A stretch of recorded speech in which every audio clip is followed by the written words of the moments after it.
اکثریت کے مقابلے میں نہیں جاتا ہوں تو پھر یہ دنیا کی حکومت چھوٹ رہی ہے، لہٰذا میں ایک کام کرتا ہوں۔ سوچتے سوچتے اس نے فیصلہ یہ کیا کہ دنیا اس پہ غالب آ گئی اور دین پیچھے رہ گیا۔ چنانچہ وہ صبح اٹھا اور اٹھنے کے بعد ابن زیاد کے پاس پہنچا۔ ابن زیاد نے کہا کیا فیصلہ کیا تم نے؟ اس نے کہا میں نے فیصلہ کر لیا ہے، میں جاؤں گا حسین سے لڑنے کے لیے۔ چنانچہ 22,000 کا لشکر لے کر کے گھوڑی کربلا کے میدان میں پہنچ گیا۔ حضرت امام حسین کے ساتھیوں نے جب دیکھا تو حضرت امام حسین کی بارگاہ میں مسکرا کر کے انہوں نے عرض کیا تھا، اے امام حسین ہم تو کل 72 لوگ ہیں، مگر یہ کیا معاملہ ہے؟ ابن زیاد کا ہم سے اتنا ڈرتا ہے کہ لشکر بھیجے جا رہا ہے، پہلے سے 1,000 لشکر تھا، اب 22,000 کا لشکر اور آ گیا ہے، ارے ہم تو اپنے ساتھ فوج نہیں لائے ہیں، ہم تو کل 72 لوگ ہیں، مگر یہ کیا معاملہ ہے؟ اس وقت امام حسین نے فرمایا تھا، اے میرے ساتھیوں تمہیں معلوم نہیں ہے، یہ جانتے ہیں کہ میں کس کا بیٹا ہوں، انہیں معلوم ہے میں علی شیر خدا کا بیٹا ہوں۔ کون علی شیر خدا؟ ارے دیواریں ہلتی رہتی ہیں اور در کانپ جاتا ہے، دیواریں ہلتی رہتی ہیں اور در کانپ جاتا ہے، آج بھی علی کا نام سن کے خیبر کانپ جاتا ہے۔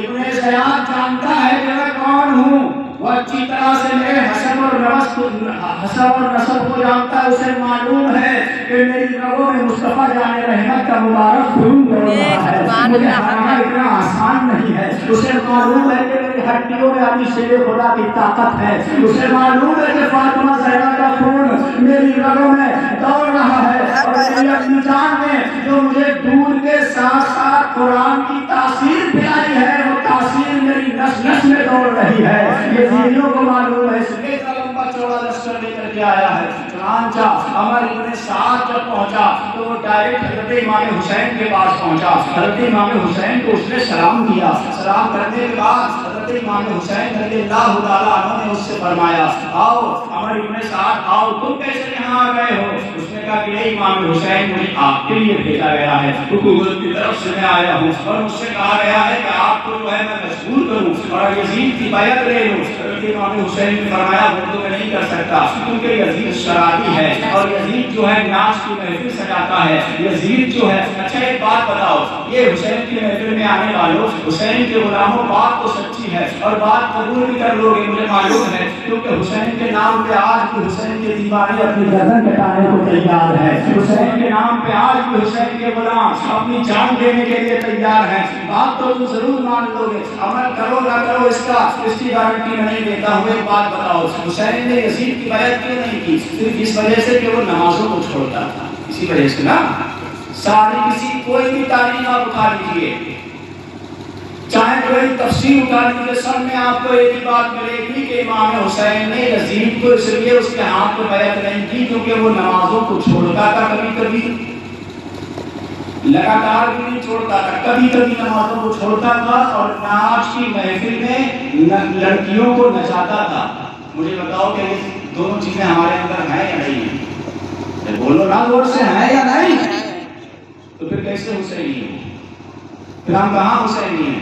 مگر ایسی بات نہیں ہے میرے بھائیوں، اپنے گناہوں سے توبہ کرو۔ ہم حسینی تو اس لیے ہیں کیونکہ ہماری نس میں جو خون دوڑ رہا ہے وہ حسین کی محبت میں دوڑ رہا ہے، وہ حسین کی یاد میں دوڑ رہا ہے۔ ساری دنیا کے اندر، آپ خالی ہندوستان کی بات نہیں کر رہا ہوں، پوری دنیا کے اندر آج 10 دن سے لے کر کے آج تک اور آج سے لے کر کے پورے مہینے تک، بلکہ 2 مہینے تک، محرم شریف اور سفر شریف کے 2 مہینے تک امام حسین کے نام پہ کئی ارب روپے کا لوگ شربت پلا دیتے ہیں، کئی ارب روپے کا لوگ لنگر کھلا دیتے ہیں اور دنیا کو یہ بتا دیتے ہیں کہ یزیدیوں تم نے تو حسین کا کھانا بند کر دیا تھا، مگر حسین کی شان یہ ہے کہ 1400 سال ہونے کے بعد بھی آج بھی غلام حسین کے اندر وہ جذبہ ہے کہ ہم یہ نہیں دیکھتے کہ ہمارے کتنے پیسے جا رہے ہیں، ہم تو یہ دیکھتے ہیں کہ حسین کے نام پہ جتنا ہے اتنا لٹا دو، وہ ہمیں کم ہی کرتا ہے۔ یہ امام حسین کے چاہنے والوں کی تاثیر ہے، یہ امام حسین کے چاہنے والوں کا جنون ہے،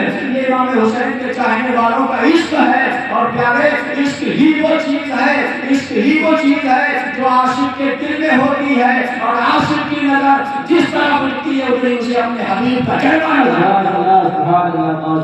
امام حسین کی بارگاہ میں پہنچے ابن سعد، اور اس نے کہا کہ حسین مجھے آپ کے لیے بھیجا گیا ہے، یا تو میں بیعت کراؤں آپ سے یزید کی، یا پھر جنگ کرنے کے لیے تیار ہو جاؤ۔ میرے حسین نے اس کو سمجھایا کہ دیکھو تم صحابی رسول کے بیٹے ہو، تم بڑے مقدس باپ کے بیٹے ہو، تم ایسے باپ کی اولاد ہو کہ جس کو میرے نانا نے دنیا میں جنت کی بشارت دی ہے، تم اپنے ہاتھ کو میرے اندھیرے خون سے رنگین نہ کرو، تمہاری دنیا بھی تباہ ہو جائے گی، آخرت بھی تباہ ہو جائے گی۔ یہ نواسہ کس کا ہے؟ رحمت للعالمین کا نواسہ ہے۔ یہ نہیں چاہتا کہ کوئی مسلمان میرے خون سے ہاتھ رنگین کرے اور میدان محشر میں جائے تو شرمندہ ہو، جہنم اس کا مقدر بن جائے۔ یہ نواسہ نہیں چاہتا کہ کوئی جہنم میں جائے میرے خون کرنے کی وجہ سے۔ یا ابن سعد کو جب یہ باتیں بتائیں تو وہ رونے لگا، اور اتنا رویا کہ اس کی آنکھیں لال ہو گئی۔ چنانچہ وہ اپنی فوج میں آیا اور اس نے اپنے سپاہیوں سے کہا کہ کوئی ایسا طریقہ اختیار کرو تو حضرت امام حسین سے جنگ بھی نہ ہو،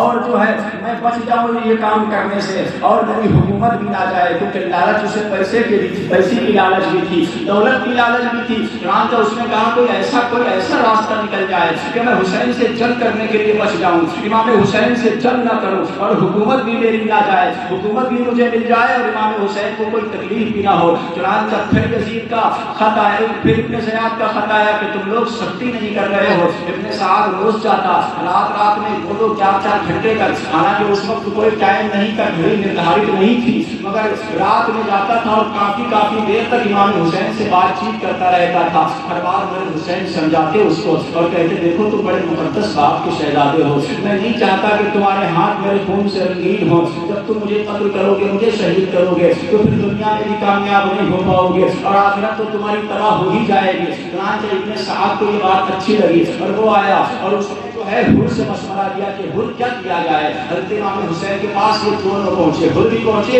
اور ابن سعد بھی پہنچے۔ یہ دونوں لوگ پہنچنے کے بعد امام حسین سے کہتے ہیں کہ امام حسین آپ ایک کام کیجئے گا، بتائیے کوئی ایسا راستہ نکال دیجئے گا۔ امام حسین نے فرمایا ٹھیک ہے، میں 3 باتیں پیش کر رہا ہوں، تم لوگوں سے 3 باتیں میں پیش کر رہا ہوں، اگر ان 3 باتوں میں کوئی ایک بات تم منظور کر لو تو میرے قتل سے تم بچ جاؤ گے، جنگ کرنے سے بچ جاؤ گے۔ انہوں نے کہا کہ امام حسین بتائیے وہ 3 باتیں کیا ہیں؟ تو حضرت امام حسین نے فرمایا پہلی بات تو یہ ہے کہ مجھے تم لوگوں نے بلایا ہے۔ تو حر نے کہا کہ ان بلانے والوں میں میں نہیں ہوں، نہ یہ میرے ساتھی ہیں۔ امام حسین نے اپنے غلام سے فرمایا جاؤ خط کا تھیلا اٹھا کر کے لاؤ، اور تھیلا اٹھا کر کے حر کے سامنے الٹ دیا گیا۔ تقریباً 150 یا 175 خط تھے۔ حضرت امام حسین نے خط کھول کر کے نام لے کر کے بتایا، ان میں تمام لوگ موجود تھے جنہوں نے خط لکھا تھا۔ امام حسین نے فرمایا میں آنا نہیں چاہتا تھا، تمہارے بلانے کے بعد میں آیا، اب تم مجھے پسند نہیں فرما رہے ہو تو ایک کام کرو،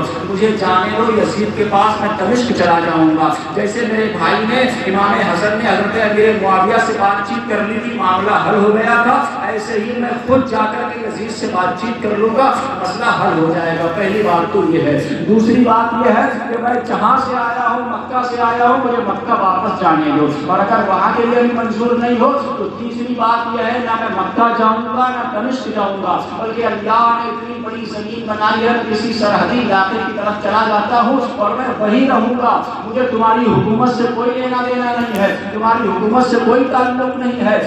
جب یہ بات امام حسین کی انہوں نے سنی تو ابن سعد نے کہا یہ باتیں تو بڑی اچھی ہیں، جنگ ٹل جائے گی۔ اس نے کہا ٹھیک ہے۔ اس نے ترنت جو ہے کاغذ قلم اٹھایا اور اٹھانے کے بعد ابن زیاد کو خط لکھا، کہا کہ امام حسین سے ہماری صلح ہو گئی ہے اور وہ کسی اور کی طرف جانا چاہتے ہیں۔ ہاں ایک بات اس نے بڑھا دی اپنی طرف سے، اس نے کہا کہ امام حسین یہ فرما رہے ہیں، امام حسین کا کہنا یہ ہے کہ مجھے جانے دو یزید کے پاس دمشق، میں وہاں جا کر اس کی بیعت کر لوں گا۔ یہ بات ابن سعد نے اپنی طرف سے لکھ دی، جبکہ میرے حسین نے یہ نہیں فرمایا تھا کہ میں وہاں جا کر کے بیعت کر لوں گا۔ آپ نے صرف اتنا ہی فرمایا تھا کہ مجھے جانے دو، میں یزید سے بات چیت کر لوں گا، جیسے میرے بھائی نے امیر معاویہ سے بات چیت کر کے مسئلے کو حل کیا تھا، ایسے میں یزید سے بات چیت کر لوں گا، کوئی حل ضرور نکل آئے گا۔ لیکن ابن سعد نے خط میں یہ بھی لکھ دیا کہ امام حسین نے یہ فرمایا ہے کہ کہ میں وہاں جا کر یزید کی بیعت کر لوں گا. یہ خط لکھ کر کے اس نے فوراً گھڑسوار کو بلایا اور کہا جلدی کرو, بہت تیزی کے ساتھ چلے جاؤ, رات ختم ہونے سے پہلے یہ خط ابن سعد کے پاس جو ہے ابن زیاد کے پاس پہنچا دو. چنانچہ تیز گھڑسوار وہاں پہنچا, ابن زیاد کو خط دیا. ابن زیاد نے جب پڑھا تو وہ بھی بڑا خوش ہوا. اس نے کہا کہ جنگ ٹل جائے تو اچھی بات ہے. وہ بھی جانتا تھا کہ امام حسین مصطفیٰ جان رحمت صلی اللہ علیہ وسلم کے نواسے ہیں, لیکن وہاں ایک ایسا ظالم بیٹھا ہوا تھا جس کا نام شمر ہے. یہ اتنا بڑا کتا تھا, اتنا بڑا کتا تھا کہ اللہ کے رسول صلی اللہ علیہ وسلم نے پہلے ہی فرما دیا تھا کہ میں نے خواب دیکھا ہے کہ میرے بیٹے اور اہل بیت کے خون میں ایک کوڑھی کتا اپنا منہ ڈالے ہوئے ہے اور خون کو چاٹ رہا ہے. یہ وہی کوڑھی کتا ہے جس کے بارے میں اللہ کے رسول صلی اللہ علیہ وسلم نے پہلے ہی بشارت دے دیا تھا. یہ شمر جن جوشن یہ اتنا خطرناک آدمی تھا, اتنا بڑا حرام خور تھا, یہ نہیں چاہتا تھا کہ حسین کے درمیان صلح ہو. اس نے کہا تم کیسی باتیں کر رہے ہو, جن کے پاس بھیجنے کی بات کر رہے ہو, جلدی کرو. اگر انہیں ساتھ وہاں جنگ نہیں کرے گا تو پھر مجھے دے دو, رائے کا پروانہ میں چلا جاتا ہوں جنگ کرنے کے لیے. اور اس نے ابن زیاد سے کہا کہ تو بھی مارا جائے گا, تیری زبردستی کی عزیز چھین لے گا. تو امام حسین پر رحم نہ کر بلکہ جنگ کر, جس کام کے لیے تجھے معمور کیا گیا ہے وہ کام کر. ابن زیاد نے کہا اچھا اگر ایسی بات ہے تو شمر تم چلے جاؤ. اور اس نے ایک پروانہ لکھا اور پروانہ لکھنے کے بعد اس نے کہا کہ جاؤ تو ابن سعد سے کہنا یا تو حسین پہ سختی کر, ان سے جنگ کر, ان کے پاس دو ہی راستے ہیں, یا تو حسین سے بیعت لے لے یزید کی. اگر یہ بیعت کر لیتے ہیں تو پھر آگے کیا کرنا ہے وہ میں بتاؤں گا, اس کے لیے بھی تمہیں کچھ نہیں کرنا. اگر کر لیتے ہیں تو آگے بتاؤں گا تمہیں کیا کرنا ہے. اگر بیعت نہیں کرتے ہیں تو پھر ان پہ سختی کر, چاہے ان پہ پانی بند کر, چاہے کھانا بند کر, چاہے بچے مارنا پڑے, چاہے کسی کا گلا کاٹنا پڑے, چاہے ان کو قتل کرنا پڑے, کسی بھی حال میں ان کو جانے نہیں دینا ہے. شمر جوشن